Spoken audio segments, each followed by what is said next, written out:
Bonjour à tous les amis et bienvenue sur ma chaîne Coaching et Thérapie. Chaîne consacrée, pour ceux qui me suivent déjà, à la thérapie transgénérationnelle, au coaching de vie, c'est-à-dire au développement personnel tout simplement, et au bien-être. Je vais vous expliquer en suivant cette vidéo, qui va être le petit short pour annoncer la vidéo thématique de la semaine, quelle thématique nous allons développer aujourd'hui. Alors surtout n'hésitez pas, mettez des petits cœurs, un petit pouce, partagez, abonnez-vous à la chaîne et mettez-moi un petit commentaire pour me dire quelle thématique vous souhaiteriez que l'on développe ensemble, quelles sont, si jamais, vos problématiques au quotidien, vos problématiques personnelles, familiales, professionnelles, etc. Je vous dis à tout de suite pour le développement de la thématique de la semaine. Le thème de la semaine va être axé sur une question essentielle. Qui sommes-nous? Qu'est-ce que la vie? Je vais donc développer aujourd'hui de manière philosophique, de manière physique, de manière spirituelle. Qu'est-ce que la vie? Qui sommes-nous? Pourquoi sommes-nous venus sur Terre? On va parler de l'infiniment grand et de l'infiniment petit. On va parler de nos cellules, des atomes qui constituent nos cellules, des photons, des protons, des électrons, en quoi cela consiste en termes de cycle de vie. On va parler donc de l'intériorité de notre personne, de l'autre élément qui est l'extérieur, avec qui nous devons nous harmoniser. Pour commencer par des choses assez pragmatiques qui viennent des mathématiques, de la physique, notamment de la physique quantique. Pendant longtemps, les scientifiques ont pensé que la conscience était à l'intérieur du corps, notamment liée au cerveau. Ce qui est inexact puisque la conscience est en dehors de nous, en dehors du corps, et appartient en même temps, est un fragment de la conscience universelle. Qui sommes-nous? Nous sommes une âme, une énergie qui s'incarne dans un corps de matière. Qu'est-ce qu'une âme? Un fragment de lumière, d'information, une vibration qui va s'incarner au moment de notre constitution dans le ventre de notre mère pour effectuer un chemin de vie que cette conscience universelle a choisi bien avant de s'incarner dans ce corps de matière. C'est-à-dire que nous choisissons notre famille, nos parents, nos grands-parents. Alors je sais que ça va pouvoir peut-être choquer certaines personnes qui ont eu de grandes difficultés relationnelles avec leur famille ou avec leurs parents, même frères et sœurs, etc. Mais je vais vous expliquer en quoi ces schémas consistent. Donc nous choisissons de venir s'incarner dans une famille, dans un pays, dans une culture, pour y apprendre, soigner, régler, faire repasser la lumière et trouver le chemin de l'amour, puisque l'amour est l'énergie première, universelle, l'énergie de création et l'énergie du Créateur, qui nous permet justement de vivre. C'est cette même énergie qui permet au corps de s'adapter, d'avoir son premier battement de cœur et ensuite d'évoluer dans différents éléments.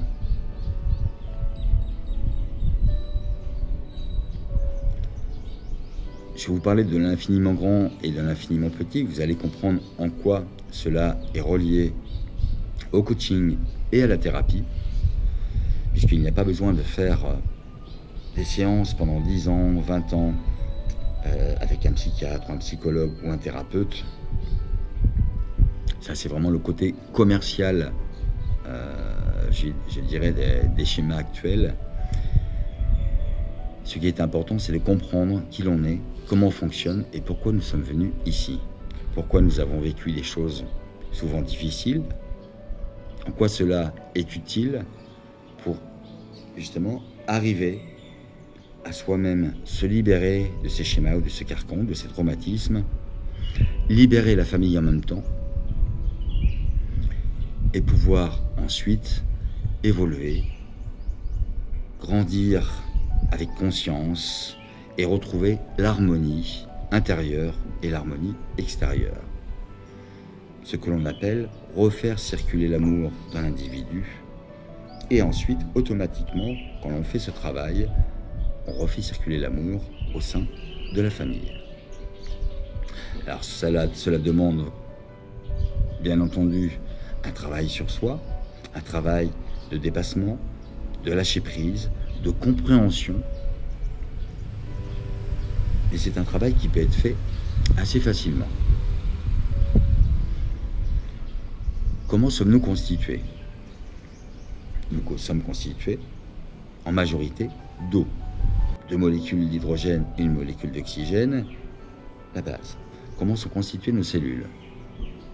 D'atomes, de photons qui amènent la lumière, d'électrons, de protons qui sont toujours en mouvement et qui sont des éléments vibration. Il y a les schémas positifs et négatifs qui fait que ils vont être attirés par certaines cellules ou non. Tout ce que nous vivons depuis notre naissance, même dans le ventre de notre mère, et ensuite dans notre enfance, dans notre évolution, jusqu'à atteindre l'âge adulte, toutes les informations sont stockées dans nos cellules, pas que dans notre cerveau, qui est la mémoire active, je dirais au quotidien, mais dans les mémoires cellulaires. Les différents schémas problématiques, les différents traumatismes, toutes les mémoires vont être gardées et le rôle du cerveau est de protéger le corps. Donc dès qu'il y a quelque chose qui va déstabiliser, qui va mettre en péril l'équilibre et l'harmonie du corps, le cerveau, son rôle premier, va être d'engrammer ces mémoires. Le problème est que ces mémoires, ces cellules, je vais vous prendre l'exemple du verre d'eau que l'on remplit, et au bout d'un moment, quand ce verre d'eau est rempli et arrive à saturation, il déborde. C'est le même principe pour les cellules de notre corps. Il y a un cycle naturel, harmonique entre les cellules, donc qui s'attirent, qui attirent des électrons, qui vont les nourrir d'informations et de photons. S'il y a des problématiques et que ces cellules ne fonctionnent plus dans le bon rythme corporel et dans la bonne fréquence vibratoire, ces cellules vont se remplir d'électrons que l'on va appeler d'électrons négatifs qui vont se cumuler par centaines, par milliers, par millions et ensuite par milliards dans le temps si on ne purge pas ces cellules, c'est-à-dire si l'on ne vide pas le verre. Ce qui va créer des cristallisations cellulaires, des cristallisations au niveau des organes et au niveau de tous les éléments corporels. Et toutes mes études, depuis plusieurs décennies maintenant, m'amènent et m'ont amené à cette réflexion et à mettre en place mes techniques de coaching et de thérapie pour vraiment travailler au niveau cellulaire, au niveau de la mémoire aussi, puisqu'il y a tout un lâcher-prise, tout un travail à faire pour retrouver un état d'esprit sain, lâcher tout ce qui va être jugement, toutes les problématiques que l'on va la plupart du temps reporter sur les autres, alors que les autres seront là pour nous faire un effet miroir et nous permettre de prendre conscience. Si on refuse les rencontres, les gens qui vont nous amener des informations, puisqu'on va être déconnecté de cette conscience, on se déconnecte des autres et du monde extérieur. C'est-à-dire que l'on s'enferme soi-même dans son intériorité, dans son individualité. Les schémas de la société d'aujourd'hui nous rendent beaucoup plus individualistes, beaucoup plus attirés par ce qui va être matériel, l'argent, etc. ce qui est une inversion et un détournement de ce qu'est l'être humain. L'être humain est ici pour partager, échanger avec l'autre, et notamment avec toutes les rencontres que la vie nous amène. C'est pas nous qui choisissons, hein. C'est comme les relations amoureuses ou amicales. On rencontre des personnes, on va avoir une certaine attirance avec certaines personnes, moins d'attirance avec d'autres, ce que les gens vont appeler le feeling ou la complicité, etc. Ce n'est pas nous qui choisissons, on ne contrôle rien. Sauf quel chemin on prend, si on prend à droite ou si on prend à gauche, à un instant T. Donc pour en revenir au coaching et à la thérapie, à qui nous sommes, si vous observez, j'ai étudié pendant longtemps la théologie, l'histoire, la philosophie, la physique quantique et ses limites et les ouvertures que certains chercheurs qui sont sortis des schémas universitaires ou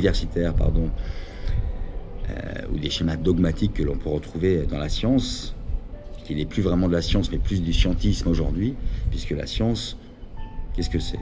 C'est analyser, être dans le doute et voir ce qui est cohérent. La philosophie est l'étude de la vie dans son ensemble. Alors je ne parle pas de la philosophie universitaire que l'on apprend à l'école, mais de l'observation de la vie par la curiosité, par les rencontres, par l'observation des schémas, des cycles naturels, l'observation de ce qui se passe au niveau cosmique, universel, ce qu'est la matière noire par exemple, ce que sont les trous noirs, en quoi ils sont utiles et en quoi ils sont l'équilibre de la matière. C'est le même principe sur un autre plan, bien entendu, au niveau du corps humain. Vous regardez un trou noir par exemple, c'est un double vortex. Un vortex qui aspire et un vortex qui expulse. Toujours de l'énergie et de l'information. Le cœur, c'est la même chose. C'est un double vortex qui aspire notamment le sang et qui le réinjecte pour toujours être en mouvement et faire circuler le sang dans tout le corps avec tout ce que le sang comporte. L'oxygène, de l'eau, des lipides, des glucides, etc. Tout ce dont le corps a besoin. À partir du moment où nous avons des problématiques, qu'elles soient familiales, qu'elles redescendent au niveau génétique, ou depuis notre naissance, de comment nous avons vécu les choses, nous engrammons dans notre corps, dans nos cellules, et grâce à l'eau, encore une fois, nous engrammons tous ces troubles, ces traumatismes, ces choses qui vont ne plus être ouvertes, mais qui vont se fermer et qui vont faire que l'on va remplir les cellules petit à petit d'informations, d'énergie qui vont saturer les cellules. C'est à ce moment-là que les cellules vont se cristalliser et ne plus répondre avec harmonie avec les autres cellules du corps dans la communication ou la communion, je dirais même, intercellulaire. Donc le rôle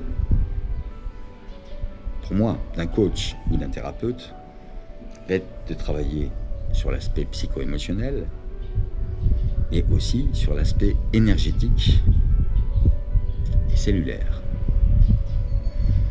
Et comme je le disais auparavant, il n'y aura pas besoin de faire 10, 20 ans, 30 ans de séances de psychanalyse avec un psychologue ou avec un thérapeute.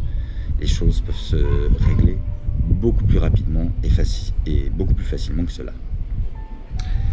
Je vous expliquerai dans d'autres vidéos quelles sont les différentes techniques pour cela. Il y a des techniques notamment de massage qui permettent de désengrammer et de vider justement ces cellules qui ensuite repartent par les pieds. Tout repart toujours par les pieds, c'est-à-dire qu'on doit toujours tout remettre à la terre et retrouver ensuite, en se libérant justement de ces carcans, de ces schémas, pour retrouver le lien avec cette conscience qui est extérieure à notre corps. Ce que l'on peut retrouver dans la méditation, dans la prière, etc. On se connecte avec plus grand que nous.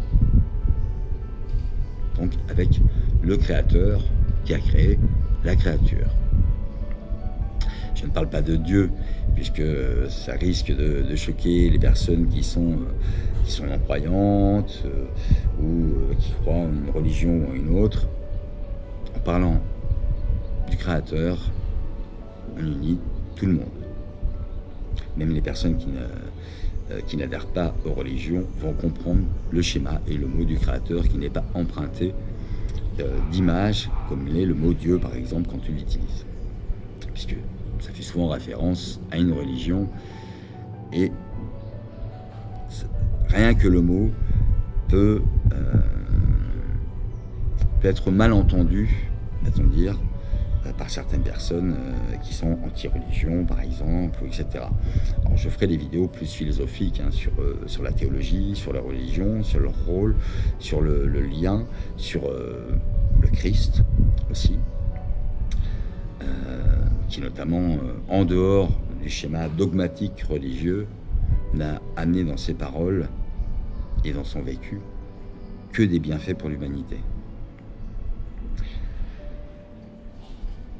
L'être humain souvent réagit d'une manière assez généralisée, même si chaque individu est différent. Les schémas traumatiques se répètent souvent de manière assez vulgaire et assez semblable. C'est-à-dire que toutes les problématiques que l'on va avoir, on va souvent mettre des masques, ne pas en parler, et dès que quelqu'un ou une conversation va nous déranger, on va avoir tendance à fuir ou à avoir une réaction amplifiée, exagérée et non équilibrée. Il est plus facile, bien entendu, de rejeter sur l'autre ce qui va nous impacter que de le prendre pour soi, l'analyser, le comprendre et se dire « Ah oui, mais ça, si ça je n'aime pas ce que cette personne a dit, ce que cette personne a fait, ou qui est cette personne, dans mon ressenti, par exemple, c'est qu'elle me renvoie à moi-même quelque chose qui me dérange au fond. » Donc il y a tout un travail à faire de nettoyage au niveau de sa psyché, au niveau de son émotion et au niveau comportemental, c'est-à-dire quelle attitude l'on va avoir lors de telle situation ou tel événement. On a souvent des réactions réflexes, c'est-à-dire qu'on n'analyse pas forcément nos réactions, on va vivre sur l'instant, on va être submergé d'émotions, on ne va pas savoir comment le canaliser et on va avoir une réaction qui va être instable. Nous sommes, comme je vous le disais, ce que sont les atomes, ce qu'on retrouve dans l'infiniment petit comme dans l'infiniment grand. Nous sommes un être de vibration, émetteur-récepteur. Donc nous allons émettre et recevoir des énergies du monde extérieur qui peuvent nous impacter et nous dériver de ce que nous sommes réellement intérieurement.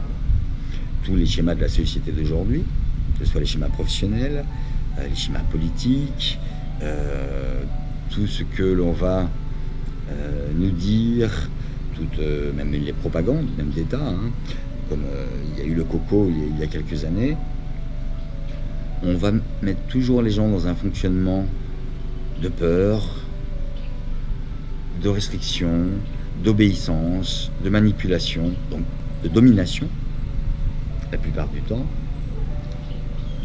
qui vont nous empêcher de retrouver notre chemin intérieur et de retrouver ce lien, ce fil avec notre conscience, que je rappelle, extérieur au corps. La conscience n'est pas dans le mental. Le mental est un outil très performant. D'ailleurs, c'est la base des recherches de la technologie. On a voulu construire des ordinateurs, des voitures, en copiant le corps pour en fabriquer des éléments de matière qui pouvaient nous permettre d'aller plus vite que le corps en marchant ou en courant, de réfléchir plus vite que le cerveau par le biais des ordinateurs. On le voit avec la technologie aujourd'hui, avec l'IA notamment. Il y a une chose à savoir, c'est que quand nous sommes reliés à notre conscience, toutes les informations de ce qui va se produire, nous les avons un tiers de seconde après que l'événement soit arrivé. Quand nous avons vraiment une conscience liée à notre créativité, nous avons les informations 2/3 de seconde avant que les événements n'arrivent. Ce que l'IA, par exemple, ne pourra jamais faire. Même si c'est une fraction de 0,001 seconde après l'événement, ça ne sera jamais autant performant que l'est l'humain, puisqu'il y a justement cette connexion à cette conscience, à notre conscience qui fait partie de la conscience globale.